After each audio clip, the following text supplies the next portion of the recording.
I still remember the smell of roasted turkey drifting through the doorway when my daughter-in-law blocked my way.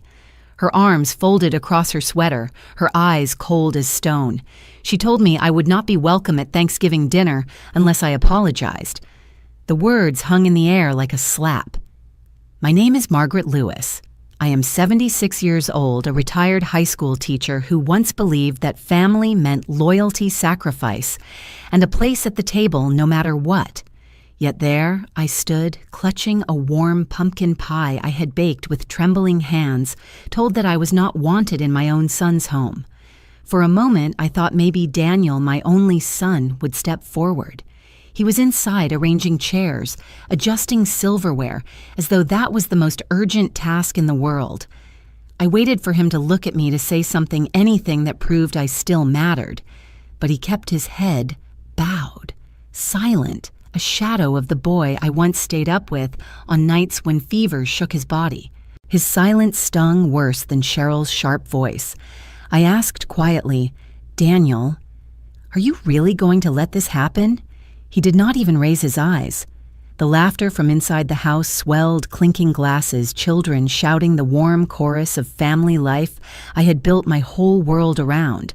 But I was left standing in the cold November wind, unwelcome, holding my pie like an unwanted burden. I placed it gently on the porch table beside me, along with a small wooden box that had carried my family's recipes for generations. If memories meant nothing to them, then I would not force them inside. I turned, wrapped my scarf tighter, and walked back to my car. Their voices followed me only as muffled echoes, and each step down the path felt heavier than the last. That was the moment I knew something inside me had broken and something else had awakened. I would not beg for a place at their table. If they believed I was powerless, they were about to discover just how wrong they were.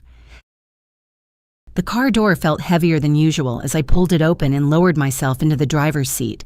My hands shook so badly I could barely fit the key into the ignition. For a moment, I just sat there staring at the pie I had left behind the wooden box of recipes resting on the porch like forgotten relics. My breath clouded the windshield as the November wind rattled through the trees. I whispered to myself, "So this is what family means now." The words felt foreign, bitter, a taste I could not swallow. Driving home through the dark streets, my mind betrayed me with memories I had tried to bury. It was not the first time Daniel had looked at me with silent desperation. Years ago, back in 2009, the economy had collapsed, and so had his pride. I still remember the night he sat at my kitchen table, his hands trembling, his face pale. "Mom, I'm losing everything," he had whispered. "If the bank takes the house, Cheryl will never forgive me." I had worked nearly 40 years as a teacher, stretching paychecks, grading papers until my fingers ached. My retirement fund was supposed to be my safety. But when I saw him crumbling, I thought only of saving my son. The bank suggested joint accounts, a way to make things easier if something happened to me. I signed my name beside his, believing I was giving him a lifeline, not handing him a weapon. He squeezed my hand that day, tears in his eyes. "You saved us, Mom." Gratitude faded. Entitlement grew. Over the years, Cheryl's voice grew sharper, Daniel's silence heavier. Tonight, that silence had sealed my exile. By the time I pulled into my driveway, I could feel the weight of what I had done years ago pressing down on me. I had given them access not just to my savings, but to my trust. And now, standing alone in my quiet kitchen, I understood something that chilled me more than the November air outside. Trust once broken is no longer shelter. It becomes a blade. And that blade was already pressing against my throat. The house greeted me with silence when I stepped inside, the kind of silence that seeps into your bones. I hung my scarf on the chair and set a small pot of soup on the stove, something I had prepared that morning just in case. That phrase struck me now sharp and ironic. Just in case my family turned me away, I ladled the soup into a bowl, the steam rising faintly, and carried it to the kitchen table. Across town, I imagined the glow of chandeliers over Daniel's table, laughter spilling across plates heavy with turkey and cranberry sauce. The contrast cut like glass.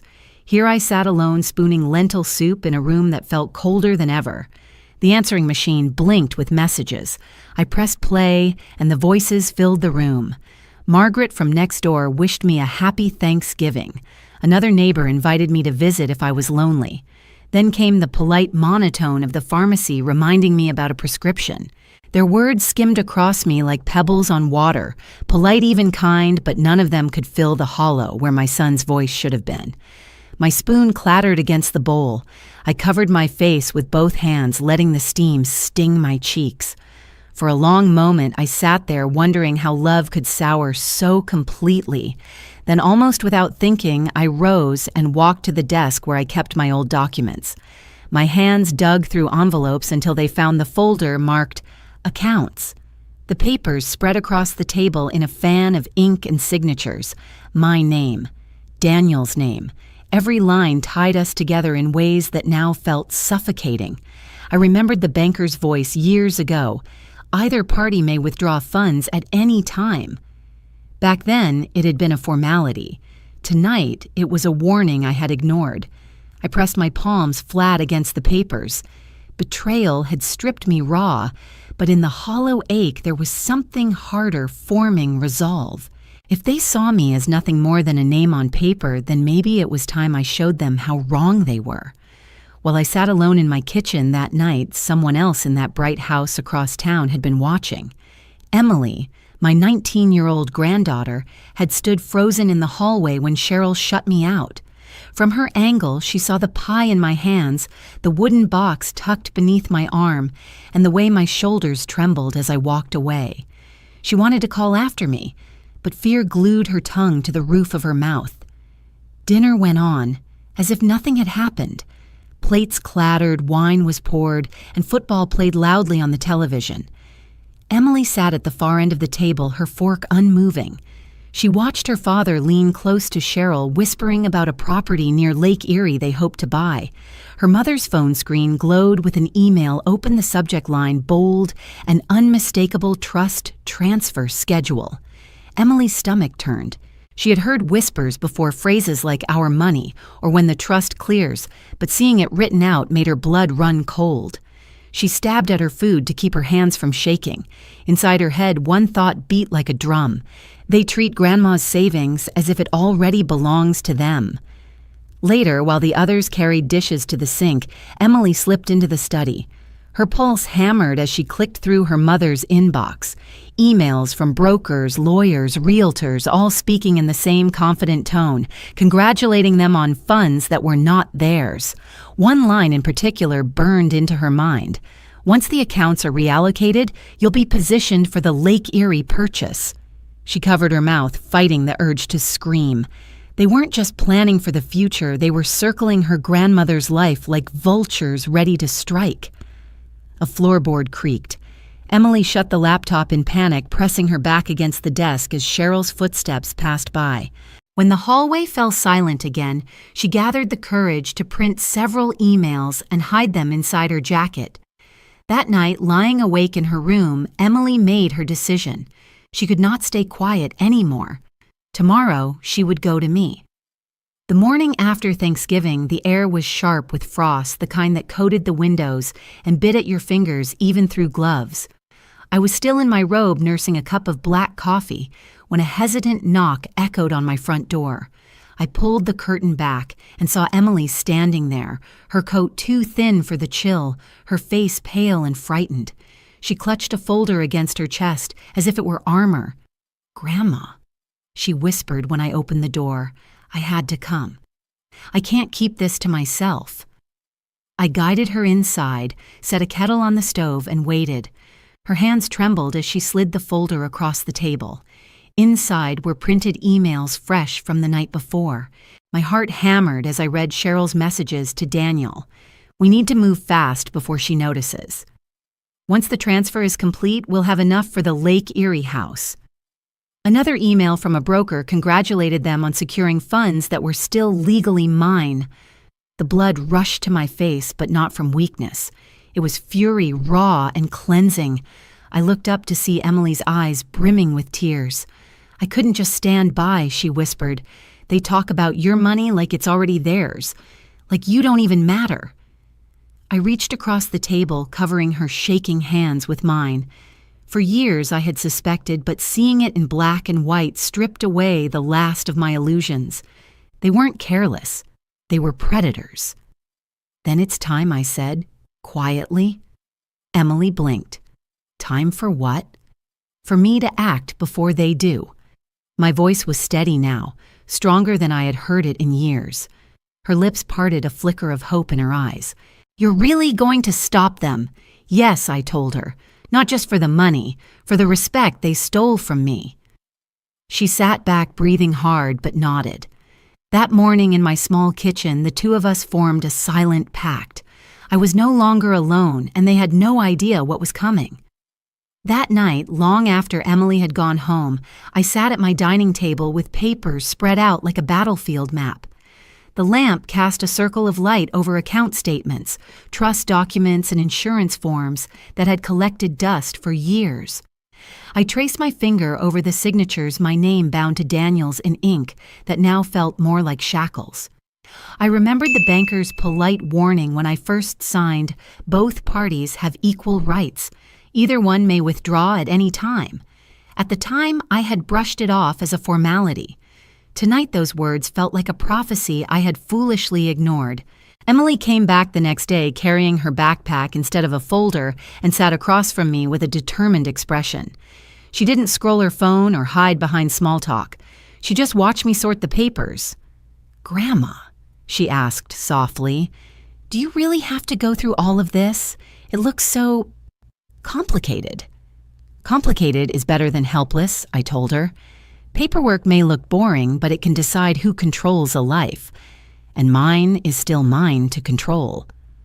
Her eyes glistened with something between fear and admiration. I clipped the documents into neat stacks, each one representing a piece of ground I had to reclaim. The joint accounts, I murmured almost to myself, those need to be separated. The trust, I can change trustees if it's being abused. Insurance policies must list people I actually trust. Emily leaned forward. "So you can undo it? You can really take it back?" "Yes," I said firmly, "but only if I act before they do." For the first time in years, I felt the scales tipping in my favor. Emily smiled faintly. "I'm glad you're doing this. They don't deserve it, and I'm learning from you." I reached across and squeezed her hand. "Then promise me something. Never let anyone sign your life away for you, not even if they call it love." She nodded, and for a moment the room felt lighter. The chains I had carried for so long were beginning to loosen. Black Friday morning arrived with a cold so sharp it stung my cheeks as I walked from the parking lot into the glass doors of First Midwest Bank. Shoppers rushed past me with bags and chatter about sales, but my purpose had nothing to do with bargains. My leather folder, heavy in my arms, carried every piece of my future. The receptionist greeted me with a polite smile. "Good morning, ma'am. How can we help you today? I need to see a senior banker," I said firmly. "This morning, if possible." Minutes later, I was seated in a small office with glass walls facing a man in a navy suit whose nameplate read David Clark. He offered a professional smile, but I leaned forward before he could begin his script. "Mr. Clark, I'm here to close every joint account that bears my name alongside Daniel Lewis. I want all funds transferred into a new trust account, effective immediately. The sole beneficiary will be Emily Lewis, my granddaughter." His eyebrows lifted slightly, but he did not flinch. "All right, Mrs. Lewis. May I see your documents?" I spread the folder across the desk like evidence in a trial. Bank statements, IDs, notarized papers, all laid out in perfect order. For once, my hands didn't shake. "You understand," he said carefully, "that joint accounts allow either party to withdraw without the other's permission. To separate them, we'll need to close them entirely. Since you're here first, we can process your portion without delay." "That's exactly why I came now," I answered. He typed briskly, drafting forms and explaining each clause. I signed every line with deliberate care, reclaiming authority I had surrendered years ago. When the final page was complete, he looked up with a nod. "Your accounts are officially closed. Funds will be transferred to the new trust by end of day. Emily Lewis is listed as sole beneficiary." For a moment, I closed my eyes. Relief washed over me like warm sunlight. This wasn't just paperwork, it was freedom. Emily, seated quietly beside me, squeezed my hand. "Grandma, you really did it." I smiled faintly. "Yes, sweetheart, and I'll never let them take it again." While I sat in that quiet office reclaiming my future, Daniel and Cheryl were living in a very different world. At the outlet mall just outside town, they strolled through polished storefronts like a pair of celebrities, their arms draped with shopping bags from Gucci and Prada. Cheryl held her phone high, filming a video for social media. "Say hi, babe," she chirped, turning the camera toward Daniel as he modeled a new watch. He grinned, adjusting his sunglasses, and lifted his wrist proudly. "This is how Black Friday should be done," he boasted. They moved from boutique to boutique, swiping cards without a thought. At Rolex, Daniel selected a model worth more than a year of groceries for me. Cheryl clapped her hands like a child opening presents. "Perfect. You deserve it." But the illusion cracked when the cashier slid his card and the machine beeped. "Declined." "Run it again." Daniel said, his voice sharp. The cashier obliged. "Declined." Cheryl's cheeks flushed crimson. "That's impossible. We just used it this morning." She shoved her own card across the counter. "Declined." The murmur of customers behind them grew louder whispers, spreading like wildfire. Cheryl snatched her phone, tapping furiously. "Call her," she hissed.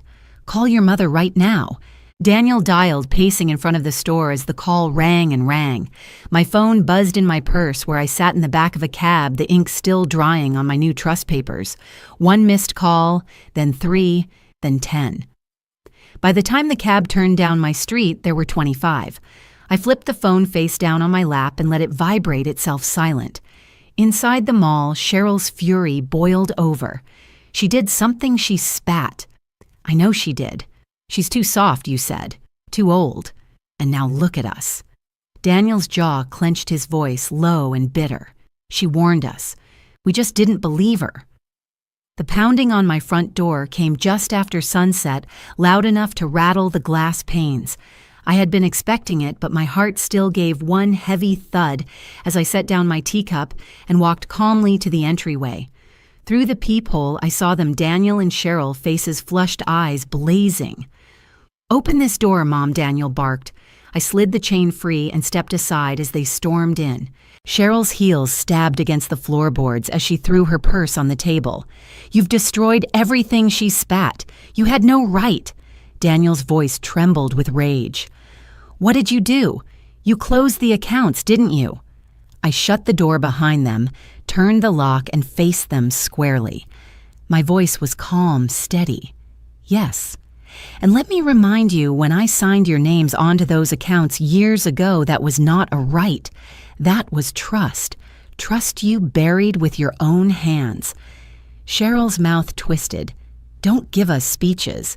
You can't just erase us from what's ours." I moved to the sideboard and pulled out the folder I had prepared. Laying the papers on the dining table, I spread them neatly for them to see. Here are the finalized trust documents: joint accounts closed, funds transferred, beneficiary Emily Lewis, sole and irrevocable. Daniel's eyes widened, his hand slamming against the table. "Emily, you cut your own son out and gave it all to a child." "She is not just a child," I answered firmly. "She is the only one who told me the truth. The only one who stood by me without asking for a dime." For a moment, the room held its breath. Cheryl leaned forward, her nails tapping the table like claws. "So what? This is punishment. You think you can humiliate us?" I met her glare without flinching. "No, this isn't punishment. This is protection, something you never offered me." The silence that followed was heavier than any shouting. For the first time in years, I wasn't the one shrinking back. I was the one holding the ground. Daniel sank into a chair, his shoulders slumped, his hands running through his hair. His voice cracked, low and uneven. "You don't understand, Mom. 2009 destroyed me. I lost everything I built. The business, the respect, the pride. I was a failure.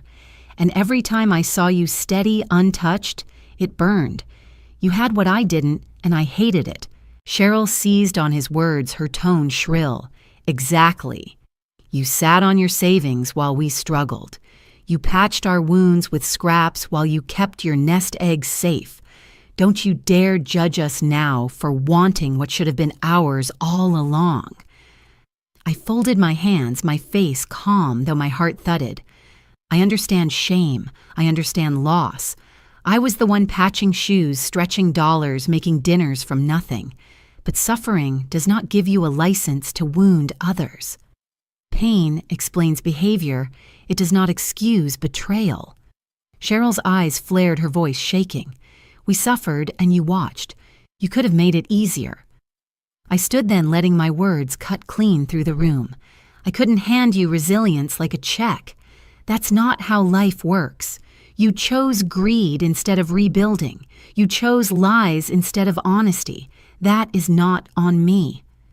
From the doorway came a voice neither of them expected. "She's right." Emily stepped into the room, her chin high, her eyes steady. She laid the printed emails on the table with a decisive slap. "I saw everything. You planned to sell her out of her own home. You wanted to erase her while she was still alive. That isn't family, it's theft."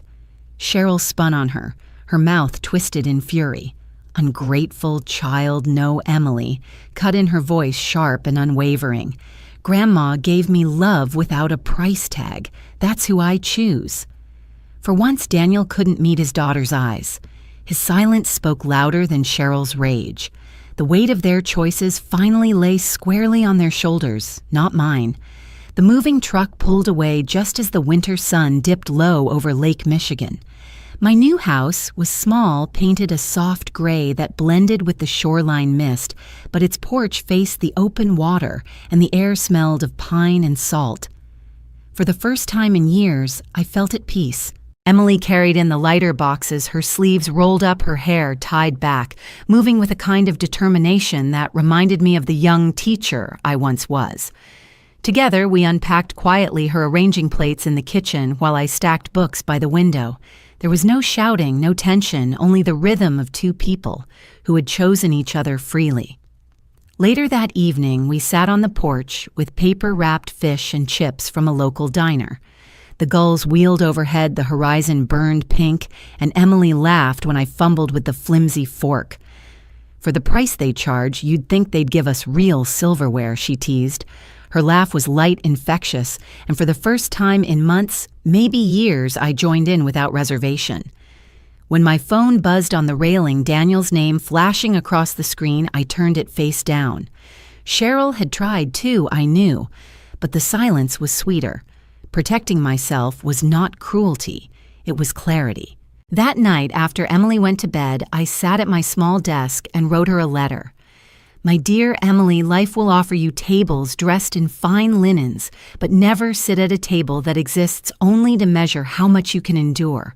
Rise, walk away, and set your own table. Invite those who honor you, not those who consume you." I folded the letter carefully, sealing it with her name. Outside, the lake shimmered under the moonlight. I stepped onto the porch with my tea wrapped in a blanket, listening to the water's endless rhythm. For once, I wasn't waiting for anyone's approval. My dignity was intact, my peace reclaimed, and at last I understood I had not lost my family. I had simply chosen who deserved to be part of it. Thank you for watching. If you enjoy these family drama and revenge stories, please subscribe and join me for more every day.